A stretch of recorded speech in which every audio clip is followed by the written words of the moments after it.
Rampur union শ্মশানঘাটে। তো দীর্ঘদিন হওয়ার পরেও একজন আসামি গ্রেপ্তার হয়েছে। বাকি আসামিদের আরমানের বাবা তপু, তিনি মিডিয়ার সঙ্গে জড়িত, বারবার বলার পরেও অন্য আসামিদের শনাক্ত করে নাম বলার পরেও তাদের গ্রেপ্তার করা হয়নি।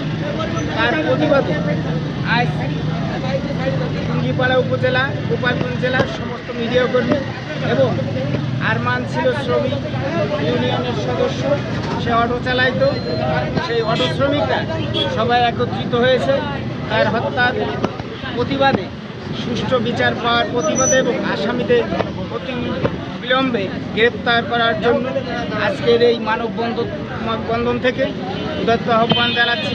আমি আশা করব প্রশাসন সব কিছু হয়তো জেনেও কেন এড়িয়ে যাচ্ছেন আমি জানি না। যারা গ্রেপ্তার করেছে তার পিতা নাম সহকারে অভিযোগ করেছে থানায়। তাই আমি প্রশাসনের কাছে সুবিচারের কামনা করছি এবং আজকের এই মানববন্ধনে যারা এসেছেন সবাইকে আমি ধন্যবাদ জানাই। সংক্ষিপ্ত বক্তব্য শেষ করছি। জয় বাংলা, জয় বঙ্গবন্ধু।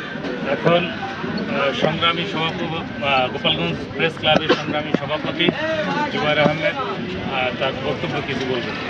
বিসমিল্লাহির রহমানির রহিম। আমাদের এই সহকর্মী অপু শেখ তার ছেলে হানমানকে নির্মমভাবে হত্যা করা হয়েছে। এই হত্যার আসামিদের গ্রেপ্তারের দাবিতে গত 26 তারিখে গোপালগঞ্জ প্রেস ক্লাবের সামনে আমরা সম্মিলিত সাংবাদিক যত আছে সাংবাদিকরা সবাই সম্মিলিতভাবে আমরা মানববন্ধন করি আসামিদের গ্রেপ্তারের দাবিতে।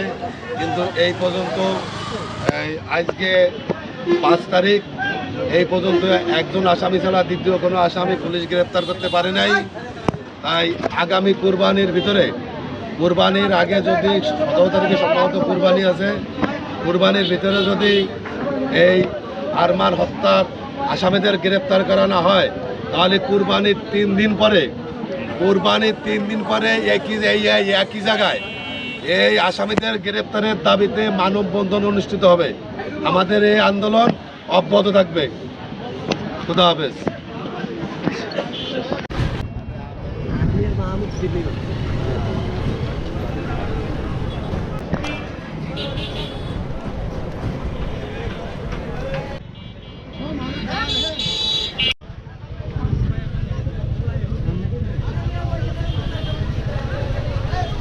হিসাব ধরেন 11টা বাজছে না, 11টা ধরেন 10টা 50 থেকে বা 11টা থেকে 11:30 মানুষ।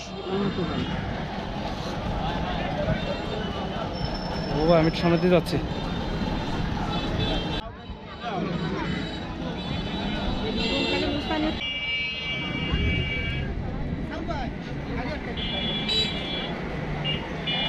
মানুষ